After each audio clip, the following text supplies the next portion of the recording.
It's long been known that German soldiers used a form of methamphetamine called Pervitin in the Second World War. But have tales of Nazis on speed obscured the other side of the story? Wow, that's amazing, isn't it?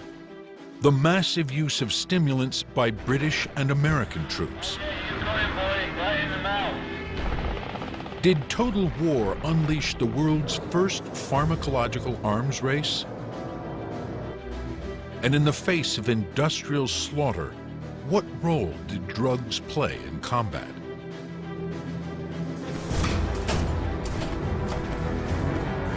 Now, one historian, My goodness, look, there's the swastika.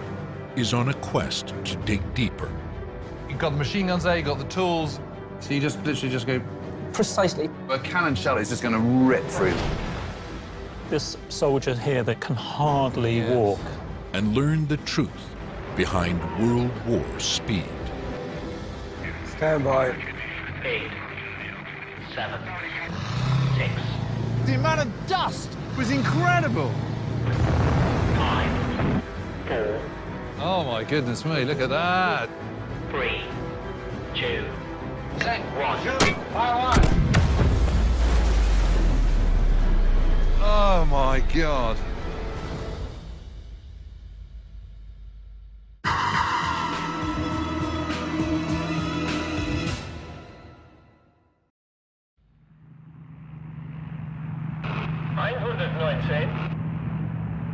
Wiederhole Ihre Stellung.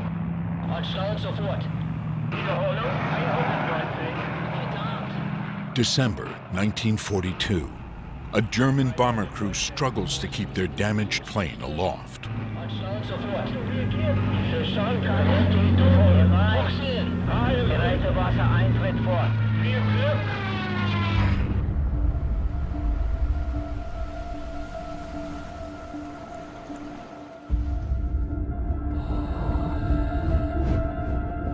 Seven decades after it went down, this German Heinkel HE-115 bomber is pulled from a Norwegian fjord. It's an amazing discovery. The only aircraft of its kind ever recovered from a time when England stood alone against fascism in Europe. The fjord's oxygen-poor water has left the plane remarkably intact, and the recovery team will soon discover artifacts inside in near pristine condition, including brandy, caffeine-infused chocolate, and speed.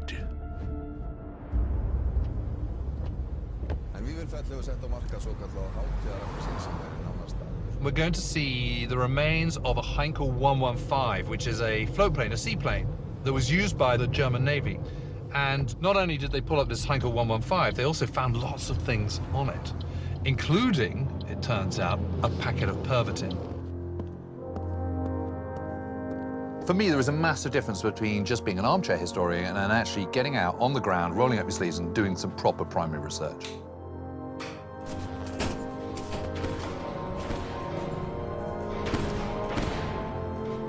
You can't really understand a subject unless you've actually seen what you're looking at for real. You know, touched those pieces of paper, looked at the sites, talked to other people who really know what they're talking about. And it is amazing how it actually then prompts you to ask all sorts of other questions that you might not have thought about in the first place. James Holland has written nearly 30 books about the Second World War. He's an expert on the Blitzkrieg of 1940 and the Battle of Britain, which will prove pivotal chapters in his quest to understand how amphetamine use evolved during the conflict. Could German amphetamine packets have survived the crash and decades underwater? If so, they may provide unique insight into the role speed played during German bombing missions over England. You know, I've seen a few aircraft wrecks that have been pulled out of the water, but this Heinkel 115 that's been pulled up out of the fjord was in incredible condition. So good that you could still see the paintbrush marks on the tailplane. So I'm looking at the bomb bay here, aren't I? Yeah, yeah. Okay, but this was carrying bombs when it was found. Yeah, yeah. So where would they be? They was in the center section. And this is the camouflage for going over the dark North Sea. Yeah. You know, you wouldn't want it light, would you? Look at that sea from above. You can see how dark it is all the time. For German bomber crews, night missions from Norway involved a 12-hour round-trip flight over the North Sea, braving Spitfires and flak over England, then surviving the long trip home. German victories make the Luftwaffe and Wehrmacht seem invincible. Rumors circulate of German soldiers and airmen fueled by a superdrug that makes them fearless, energized, and able to press on without need for rest or recuperation. Even Nazi dive bombers stir theories about so-called Stuka tablets, pills that enable flyers to withstand G-force plunges to target. No human being could possibly survive. This is the Heinkel 1015 elevator. It was cut in two when the plane crashed. So Right. in the wing, there was a dinghy. Yes. And within that dinghy, there was a rescue package. Is it possible to look at it? Yes. Fantastic. So when I walked in and saw the table full of objects from this escape kit, plus a few other little bits and pieces they found, I was absolutely staggered. And obviously we've got a brace of machine guns here. These are 17s. MG-17s, yeah. You've got the machine guns there, you've got the tools, you've got all this, but this is the bit that's really catching my eye. Well, this is actually the rescue pack we found inside the aircraft. It was in a hole in the wing. And inside it, we found all this stuff. Matches, Yeah, cigarettes, yeah, it is. and this is obviously chocolate. This has a high caffeine content, doesn't it? Yes. And this is the brandy. Yes, that's the brandy. I can't believe you haven't tried it. Okay, but there's one item here that, to me, is missing. Yes, I guess you're missing the pervitin. Yes, where's that? Well, when it came up and we tried to clean it, it started to dissolve. And when we looked back into the box, it was just nothing left. So it just vanished. Well, I'm sorry, we have only a photograph of it. The whole reason for coming here is because pervitin has been found on this plane when it was brought up from the fjord. It was a little disappointing. Despite Jim's disappointment, the pervitin's location on the plane may be more important than seeing the package itself. So this was in the wing. What was really interesting is it wasn't sort of in the cockpit equivalent of the glove compartment. You know, it wasn't found right by the pilot's seat or something. You know, it was actually found in a pre-prepared emergency escape pack. That made me kind of think that it wasn't used in a kind of sort of casual way, but in a quite pragmatic way. If the pervitin pack was kept out of reach, it suggests the drug wasn't meant to keep men awake during flight, but to keep them alive should their plane go down. So you've got the brandy to keep the cold away. You've got some cigarettes to keep you going, chocolate with caffeine in it, and of course you've got the pervitin. We all know what that does. That keeps you going for another 12 hours or so while you're bobbing around on the North Sea. They were flying in winter, so it's going to be bitterly, bitterly cold. The most important thing is that they don't fall asleep and die of hypothermia. So what's going to keep you awake? Well, pervitin's going to do that. Jim's Norway stop has been illuminating and frustrating all at the same time. He decides to head south to a museum in Germany where you can still see and hold pervitin samples from World War II. And I met with Dr. Peter Steinkamp, who's an expert in this. You know, I just really wanted to pick his brains about what this stuff was, how it came to be, and to look at pervitin packets for the first time. Wow, that's amazing, isn't it? This was a methamphetamine created in the 1930s by a German pharmacologist. He called it pervitin. This is a version for injection. And this is the version for pills. And what does this say here? Inject slowly, not too fast. Goodness me. Imagine buying over the counter files of stuff to inject yourself, you know, with a Class A drug. I mean, it's just absolutely extraordinary and just so casual.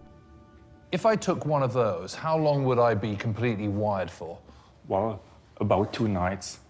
So this came out in Germany, what, in the late 1930s? Yes, in 1938 it was first available in drugstores. So I could just walk in and I could go, I'll have a packet of 12 Pervitin, please. Yes, really. Wow, that's amazing, isn't it? By 1938, Pervitin manufacturer Temmler Pharmaceutical of Berlin had launched a PR campaign modeled on Coca-Cola's global marketing strategy. And despite Hitler's vehement anti-drug rhetoric, many Nazis, including the Führer himself, were heavy drug users. Methamphetamine seemed geared to the modern tech-embracing Reich that was envisioned. The Nazi state is all about, if you work hard, if you strive for a better Germany, then you'll get a better Germany. Come on, get your backbone into it, and let's get working. Let's make Nazi Germany, the Third Reich, let's make it a 1,000-year Reich. Let's make it brilliant. You know, and they embrace science and technology, and pharmacology is all tied in with that. And that's why it appeals. So it's not much of a step, is it, from day-to-day domestic use to being used in the armed services? Yes, you're right. The officers said to the medical officer, please now give Pervitin to our soldiers. By May 1940, German troops under the influence of Pervitin have already conquered Poland. Now, Hitler's army masses for another attack against France. The British and French armies facing them outnumber the Germans in men, artillery, and even tanks. But the German plan is audacious, built on the use of combined arms, using air power as moving artillery, and what some will call a new method of warfare, which really wasn't new at all. The German way of war, what has become known as Blitzkrieg, has always been traditionally depicted as something kind of new. It isn't. It's an extension of the way of war that Germans have always been practicing. And before Germany became Germany in 1871, the Prussians before them. And it's because they're stuck in the middle of Europe. They don't have those resources of bauxite and copper and iron ore and more latterly oil and food, actually, that you need to protract a long attritional war. So what do? Well, you get around that by fighting your wars with overwhelming force at the point of impact, where you first attack, knocking your enemy off balance, surrounding them and annihilating them, and you do that incredibly quickly. At this point in the war, the German army is outgunned and outnumbered. To win, they'll have to move swiftly, with no time for rest. And like the Luftwaffe, the army also has a secret weapon to help defeat the military commander's oldest enemy: sleep. I mean, how much Pervitin was used in 1940? During the war against France in 1940, there was a delivering of 35 million pills of Pervitin to the Wehrmacht. Wow. So literally, just in sort of 10, 12 weeks, they're issuing 35 million tablets of Pervitin. Yes. You know, all in, there's only about 3 million troops involved in the whole thing. In the end, the German army pulls off what seemed impossible even to Hitler. Wehrmacht tanks and foot soldiers managed to fight and march for 10 days straight, trapping the entire British army on the beaches of Dunkirk. German troops move an average of 22 miles a day under fire. It's considered one of the greatest feats in military history. So obviously, Pervitin keeps you awake, but what else does it do to you? When you're taking it and you have to do a duty, you are focused on it. There was no fear that you don't think about anything else in that moment. What other side effects are there? I talked to some veterans who used Pervitin, and they said after doing their duty, they sometimes got frightened because we were in fear that we could never, ever sleep again. And when we could not sleep anymore, we must die. However the drug affects individual soldiers, the larger outcome is clear. German troops, fueled by methamphetamine, crushed the combined arms of Western Europe in little over a week. Nazi tactics and technology seem unstoppable.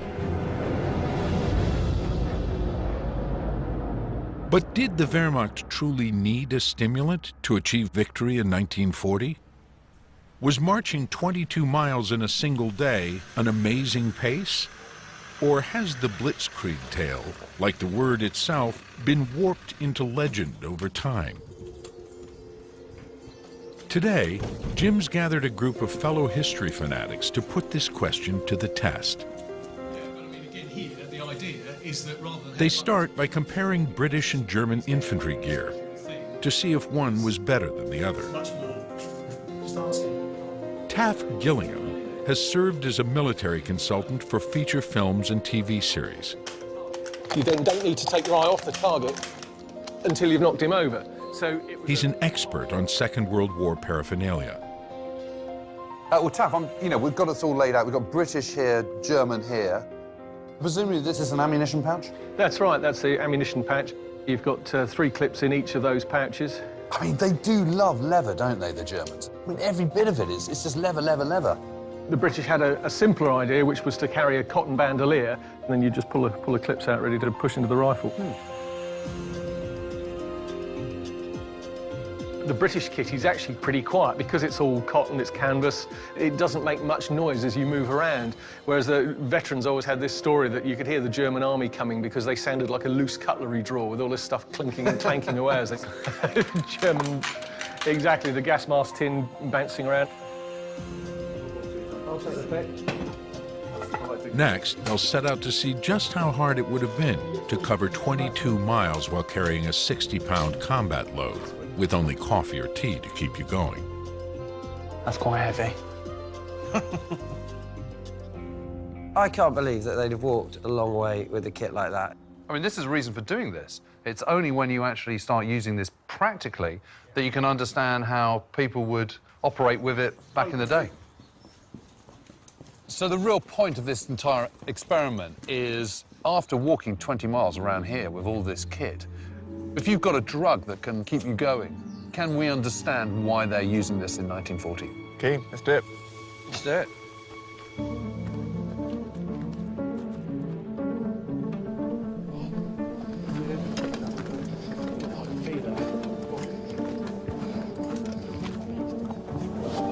How's that? That looks good. Feels better. Oh, post.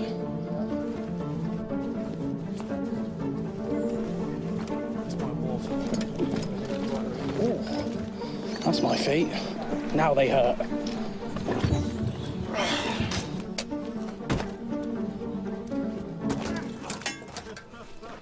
Well, maybe leave that bit out.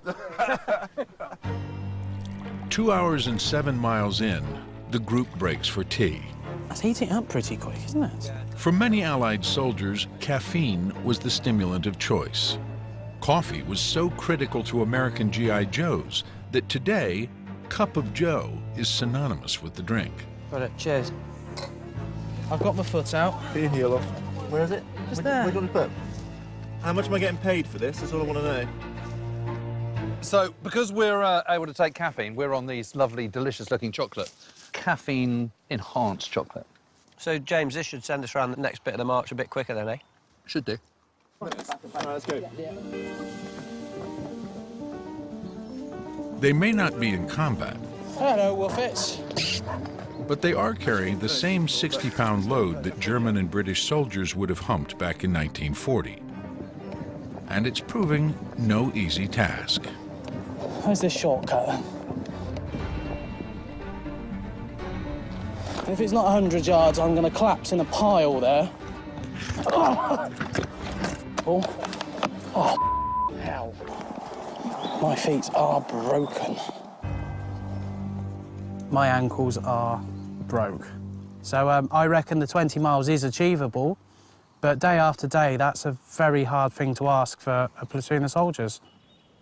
Despite bruised ankles, they've logged 14 miles in just under 4 hours. At this pace, they'd have easily hit the 22-mile mark of the Wehrmacht. You know, they're all trained up for doing this kind of stuff. So you have to think that walking 22 miles a day over consecutive days for those guys really shouldn't have been a massive problem without drugs. I am not convinced that the Germans needed it at all. Whether the Wehrmacht needed Pervitin or not, the Nazi victory in France is a stunning one.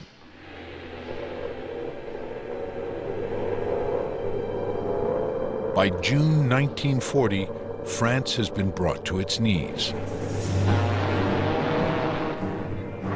The British army lies in tatters, and soon London itself is ablaze.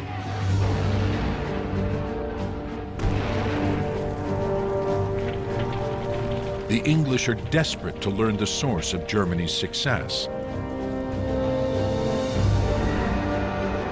And when a German plane goes down in the south of England, they find the answer. Inside, they discover a packet of an unknown substance that holds the key to the Nazis' boundless energy. Lab analysis will soon reveal the substance is methamphetamine, Germany's superdrug. To find out more about the British side of the story, Jim's meeting pharmacology historian Dr. James Pugh.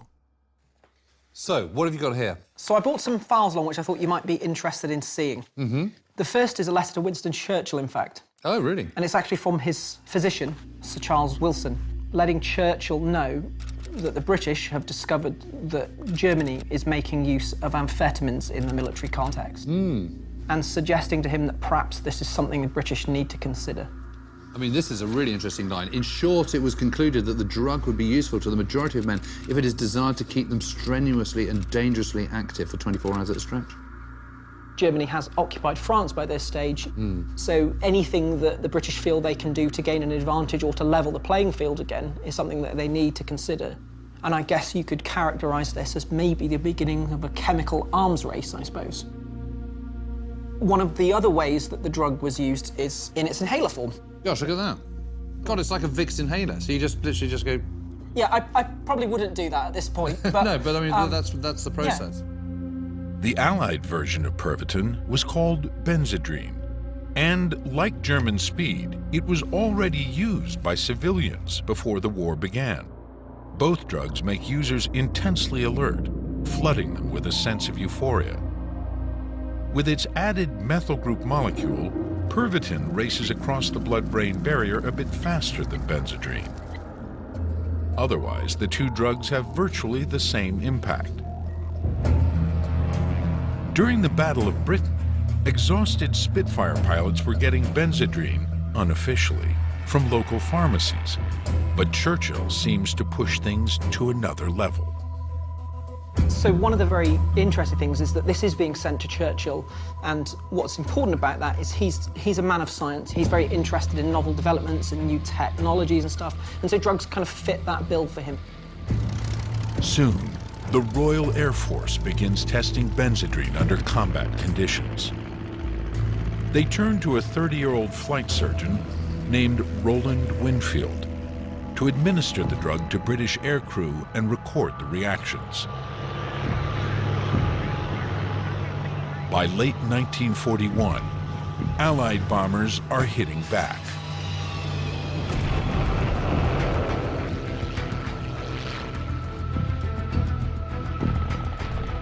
Long night missions over Nazi Germany with a fatality rate of more than 45% are a terrifying ordeal.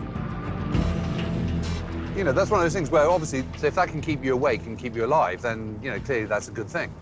I suppose on the other side of it... Later, Jim and James head out to explore a British Lancaster bomber. the same type of aircraft in which Roland Winfield conducted the only known combat tests of amphetamines during the war. Well, these bomb bays are pretty impressive, aren't they? My goodness, that's gigantic. They can take 6.5 tons. 6.5 tons? Yep, and they can be adapted to take a Grand Slam, which is 10 tons. I mean, it is incredible, the lift of this. I'm just absolutely overwhelmed by the size of it. This is going to be tight, I reckon, for you, James. I mean, look at it. It's a tin can, isn't it? So there's no armour here or anything like this? No. This is just thin. No. And, you know, a cannon shell or a bullet is just going to rip straight through. On that Lancaster, you're just thinking, this is a piece of tin. I'm going to be shot at, I'm going to be scared, if I need to escape quickly. You know, it's just next to impossible. There is very few concessions to human comfort. Yeah, yeah. And for me, this is designed for one thing and one thing only, and that's dropping large amounts of bombs. Goodness me, yeah. Physically exhausting and terrifying, in the air war over Europe, aviation technology pushes men beyond the limits of human endurance. You know, I can understand why you would take a Benzedrine pill. I think I can as well. Just going past the navigator's desk here. Yeah, again, I mean, look how cramped it is. It is. And as you emerge into the cockpit, there's a little bit more space here, I suppose, until you try and get in the seat. Case, oh my goodness. This is snug. Yeah, it really is, isn't it? Yeah, this is snug. So tell me about Winfield's tests that he was doing. Yeah, he actually flies with the crews. He administers the drugs in flight. You know, he also administers placebos. And then, yeah, he reports back on the experiences the crews have. In all, Winfield observed troops who were given amphetamines on 20 RAF missions.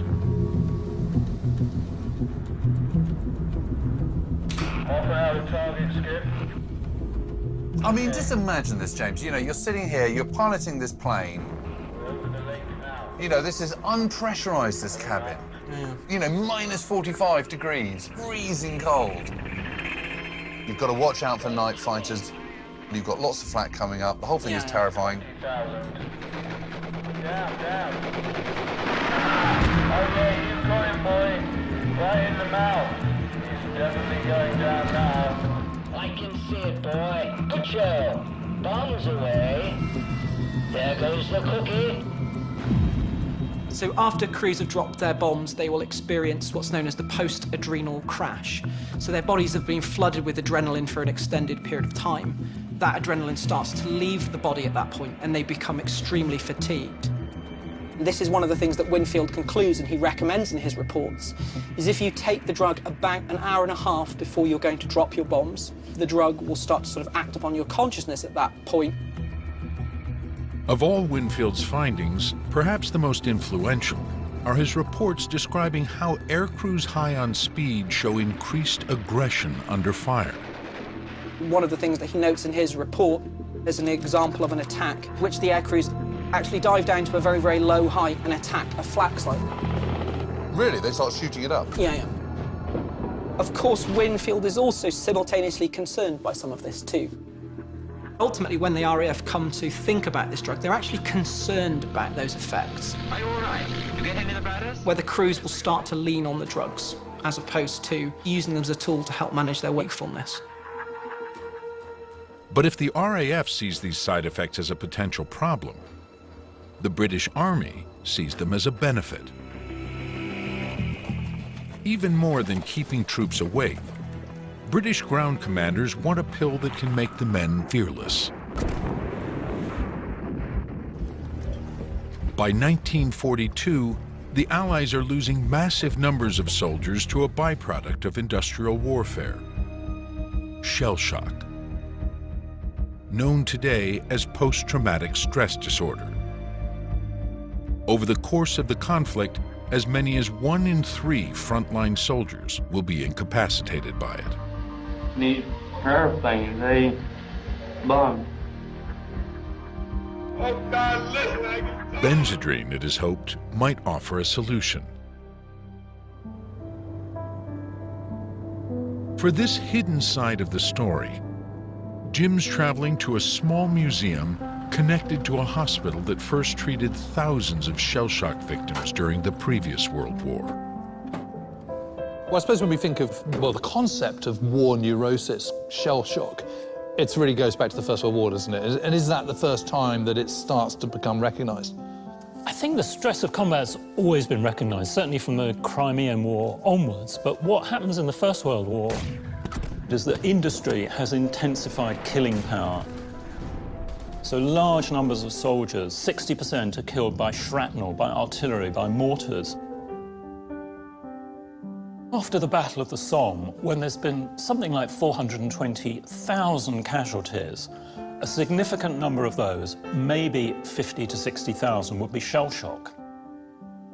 So it's not only a medical problem, it's also a military problem, because this is a war of attrition. And if you're losing large numbers of men to battle exhaustion, to psychiatric breakdown, and you're not able to treat them, then it's eroding your fighting strength. So in the treatment of combat fatigue, when do they start looking at drugs? When do they start looking at pharmacology and Benzedrine?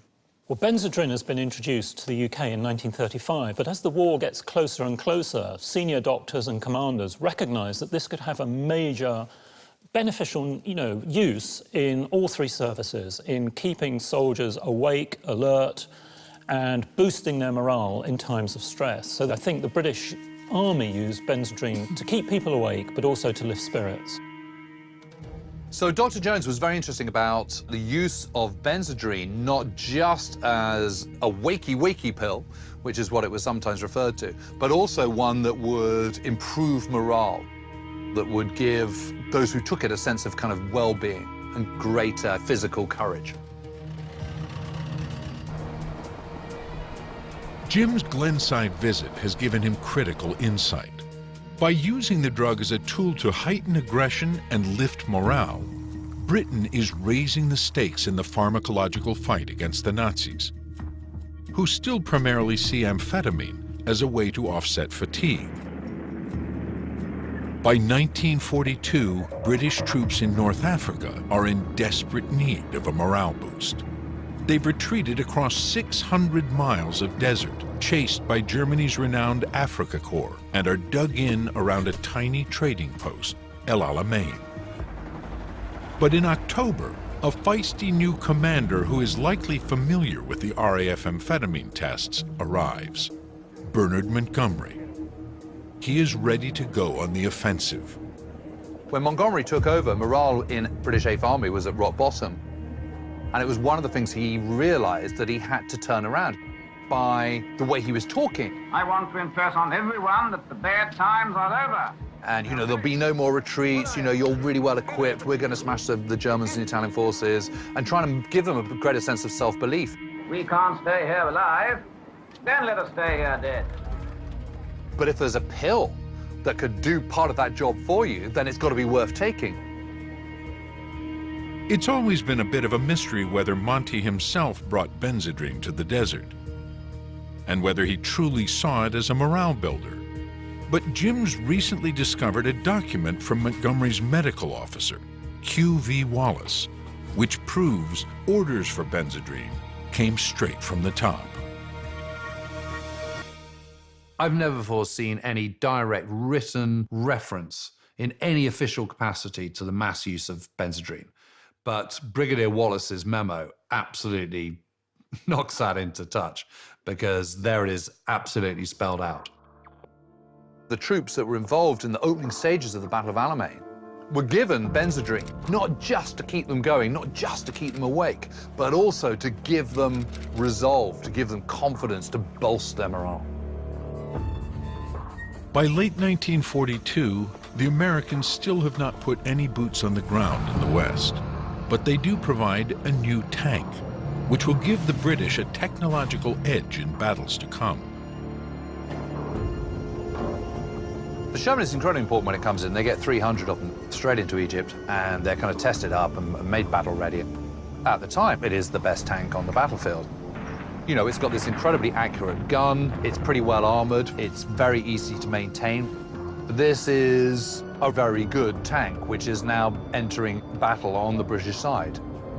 Just like long-range bombers, modern tanks like the Sherman were now pushing men to the limits of human endurance. So how welcome would a pill that could offset these conditions be to those who served? Jim visits an old friend who might be able to help him find out. Okay, so Jim Clark is a restorer of wartime military vehicles, and he's got a whole host of stuff. He's got jeeps, he's got trucks, but he's also got a Sherman tank. So, Jim, one of the things I'm trying to find out a bit is, I mean, obviously, you know when you're in a tank, you're going to get shot at, and that's quite traumatic. But the other thing I'm quite interested in is just what it's like sort of existing and operating in these tanks, because it's a confined space. You know, man's not really designed for this. Right. We're in. Right.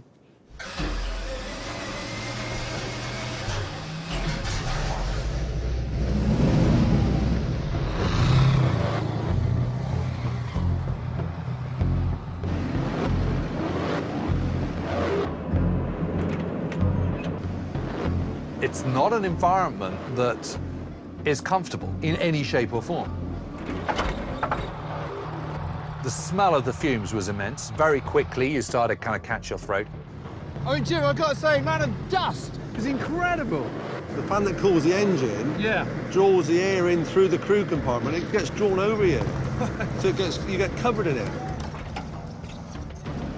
If I'm feeling this amount of grit going into my eyes and up my nose just from going down a short stretch of track in the middle of winter in England, what's it going to be like in the desert? It must have just been absolutely impossible. Tank men, wrote one veteran, fought their war in an enclosed, suffocating, noisy metal box, fearful of being struck and burned alive by an enemy they could not see.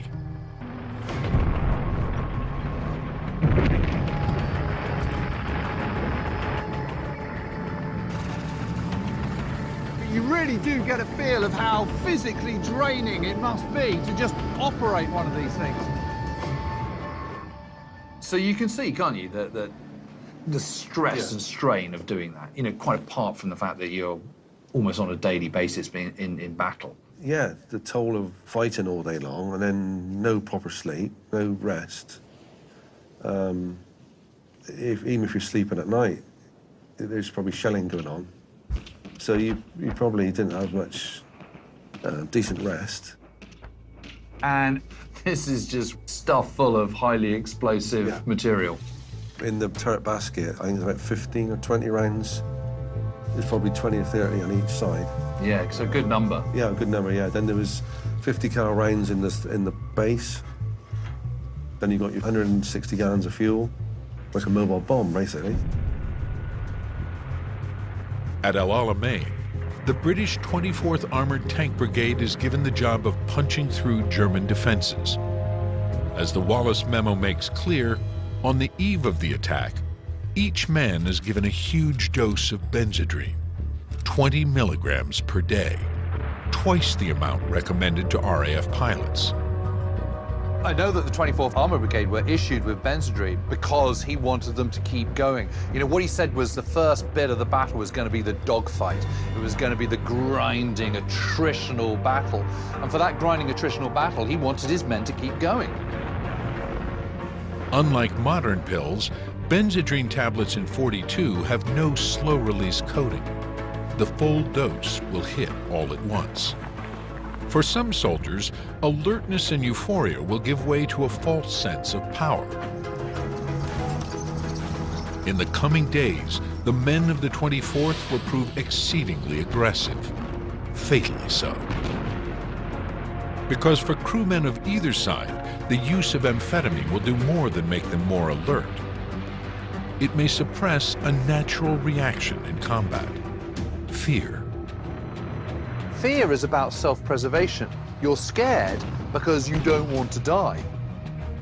If you take that away and you sort of don't care quite so much, you're not quite so careful. The problem of being charged up on Benzedrine is that your ability to make rational decisions and that normal preservation instinct which kicks in as a result of fear might be absent if you're absolutely pumped on speed. Even with their new Shermans, hopped-up British soldiers face an array of lethal German anti-tank guns. What the Germans have is the infamous 88mm, which is a dual-purpose anti-aircraft gun. This is something that can hurl a shell 24,000 feet vertically into the air and can also be used as an anti-tank gun on a horizontal position, straight at something. And this is firing at 2,900 feet per second. If their judgment was impaired by high doses of benzodrine, what kind of fate awaited them? Jim's visiting a military explosives range for a demonstration. Trevor Lawrence runs the Kotek live fire range on Salisbury Plain, where they test all new ordnance for the British military. Trevor Lawrence had been there, seen there, done it. I mean, you know, this is a guy who's been clearing mines, clearing IEDs, you know, explosives in Northern Ireland during the kind of height of the Troubles. But he'd also served in, you know, Bosnia during the Civil War there and in Iraq. So, you know, he knew a thing or two about explosives. So, Trevor, what we're trying to replicate is the first Sherman tanks. They're arriving, they're in action at the Battle of Alamein in Egypt in October 1942, and they're under attack from German anti-tank guns, either the 75mm PaK-40 or the 88mm. And what we want to do is replicate what it would be like being in that tank if you were hit by one of those shells. Okay. I've arranged a metal framework. Yep. What we're going to attach to that is a sheet of armoured steel. And that's the sort of steel that you would have seen on a Sherman tank. Now, rather than actually firing a hardened steel projectile into it, what I'm going to do is I'm going to attach an explosive charge to the plate here.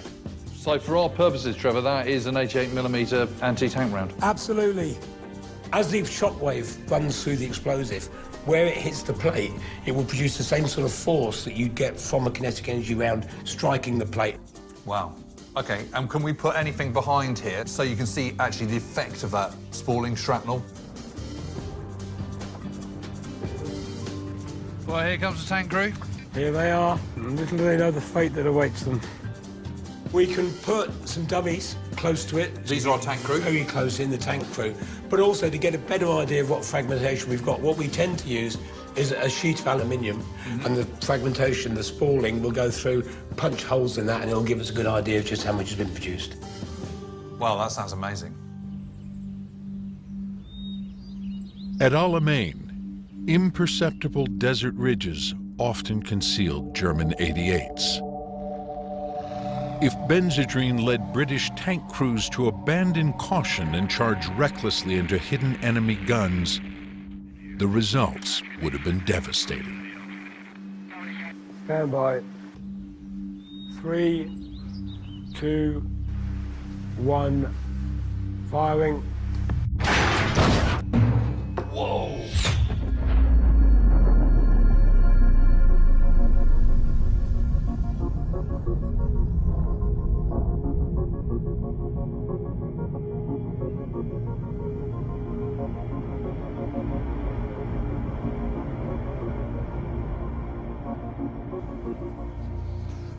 Oh my goodness me, look at that. Doesn't look very well for our driver, does it? No, it doesn't. Ouch. So really interesting, when we got there, we had a look at it, you could see it was just this little kind of marble, small little kind of circle where it had actually punched all the way through. But then you look on the reverse side. Oh my goodness me. So a huge bit of metal has just disintegrated and has just shattered. There we go. Oh my God. Right in the centre of the chest. And look at all these. But also look at, see, all this other fragmentation. Because although it's come off in one big scab, it's also sent all these other smaller fragments out.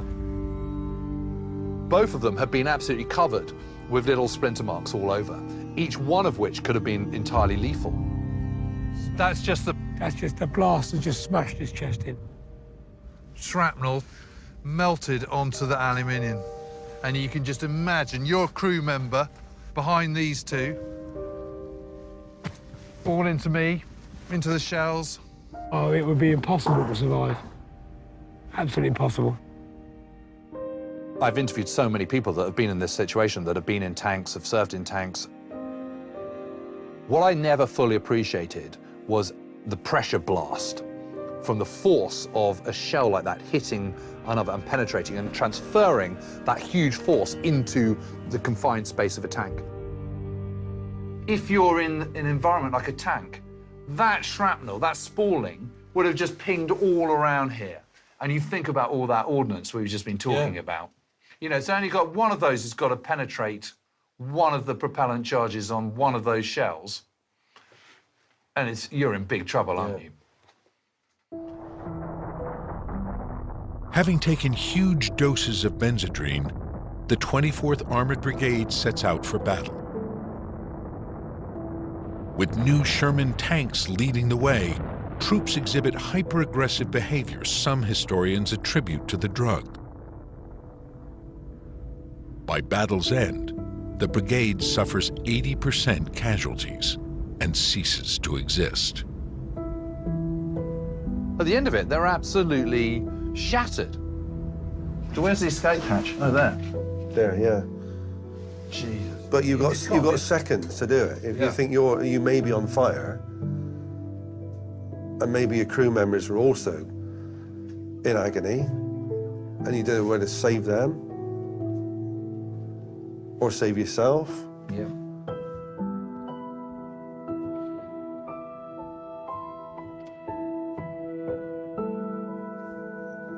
Yeah, you know, there's protection here to a point, but I don't know, I want to be in a tank crew. No, it is sad. Yeah. So can you see if if the medical officer of the regiment said, look, here you go, here's a benzodrine pill, this will keep you going, you'd be quite tempted to take that? Yeah, I would. And I think if it worked, I think I'd be well up for it.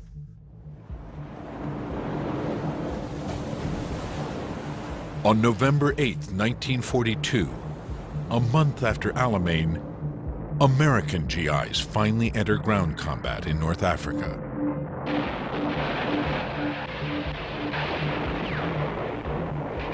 They carry with them packets of benzodrine. After the British victory at Alamein, U.S. General Dwight Eisenhower orders some 500,000 tablets for American troops. But just as the Allies are doubling down on speed, the Nazis are reconsidering its use. Ironically, Hitler's Reich health leader has concerns about the addictive nature and dangerous side effects of amphetamine. And although German soldiers will continue to use it sporadically, the drug is severely restricted, especially for civilian use. Still, Hitler's infatuation with science and technology remains strong.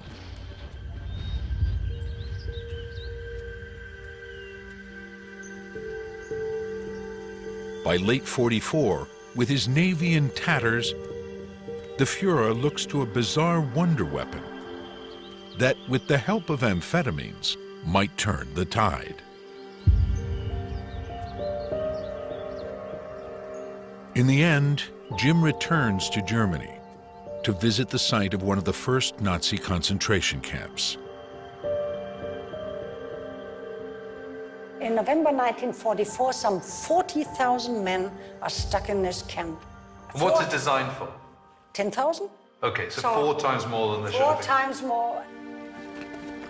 Germany had lost the war already, and the sphere of influence of the German Navy was reduced to the Baltic Sea. Everything else was controlled by the British.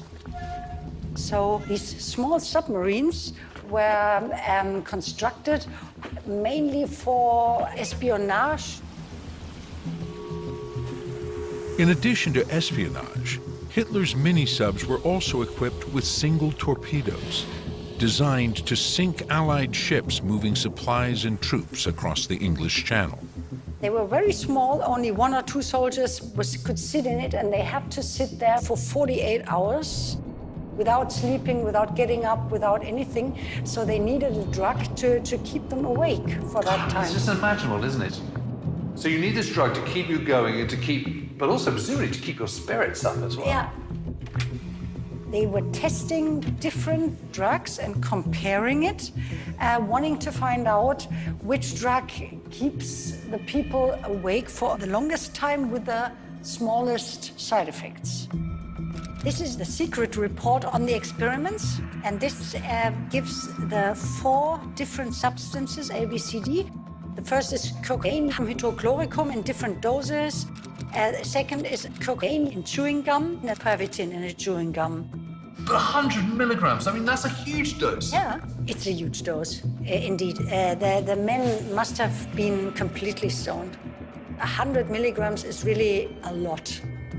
I mean, can you imagine it? You know, you're a young member of the German Navy. You've been singled out to man one of these submarines. You're chewing on gum that has been laced with cocaine and methamphetamines. I mean, we're talking crystal meth here. And you're chewing away on this thing in this tiny, tight little cockpit. And, you know, you're high on speed. I mean, it's insane. I mean, it is absolutely insane. To test the stimulants, the German Navy decides to force Sachsenhausen prisoners to take the drugs, and then carry sacks of rocks around the camp's infamous shoe track. So this is the testing track. It was this one here? This here. It was once around the roll call area, and it was covered with different materials. So here you would have sand. The next one is concrete, small gravel. And the reason for setting it up was the testing of artificial leather. Germany did not have leather. They always imported leather. Right. And when they started the war, nobody wanted to sell them leather. So they ordered companies to develop fake leather. Artificial leather, yeah. Oh, God, it's absolutely fascinating. I had no idea. And it's quite hard to work on here, isn't it? It is, yeah. If you have too much, it's not so easy. Sachsenhausen was designed by an architect. And the architect wanted to give a message with the architecture of the camp. With the one tower as the highest point, every morning the prisoners had to stand on the roll call area being counted. And up here, there was a huge machine gun. For the prisoners down there, looking into the eye of this machine gun up here, the message was, you're completely in our hands, you're completely helpless, and we can do whatever we want. I mean, it's doing exactly what it's designed to do. I mean, you can feel it even just standing up here. Yeah. What a grim place. After the mini-subs fail and his army falters, Hitler, who may himself have been addicted to drugs by war's end, takes his own life. Luftwaffe commander and heroin addict Hermann Goering does the same. But Benzedrine and Pervitin live on. During the Second World War, one of the things that it certainly does do is it familiarizes hundreds of thousands of individuals with a drug that perhaps they otherwise wouldn't have used. So it sort of normalizes the use of that drug, and it sort of reinforces its position as a useful tool. By the 1950s, amphetamines are being marketed as a diet pill and mood enhancer. Benny inhalers are offered on airplane menus. Celebrities ranging from Marilyn Monroe to Jack Kerouac are avid users. Soon, millions are abusing speed in what is now considered America's first prescription drug epidemic. One likely user is a young combat vet from Massachusetts named John F. Kennedy. Picking this country of ours up and sending it into the 60s. When I first embarked on this investigation, I was a bit scandalized that so much speed was taken during the Second World War and how outrageous that was. World War II military leaders saw amphetamines as simply another technological tool, like rockets and radar, tools that changed the world forever. For us in the 21st century, drugs are bad, amphetamines are bad, speed is a dodgy word. You've got to see this in the light of the 1930s and the 1940s. World War II takes place over 6 years. A lot is being expected of the young men of the major combatant nations. And is it any wonder in this life and death struggle for the future of the world that people are going to be looking at drugs that can keep people awake, that can keep morale improved? It's absolutely no wonder at all.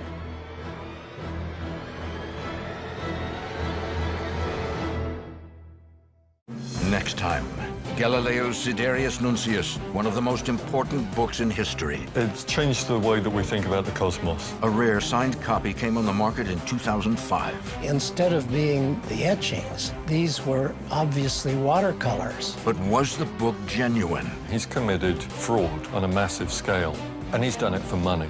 Galileo's Moon. Next time on Secrets of the Dead.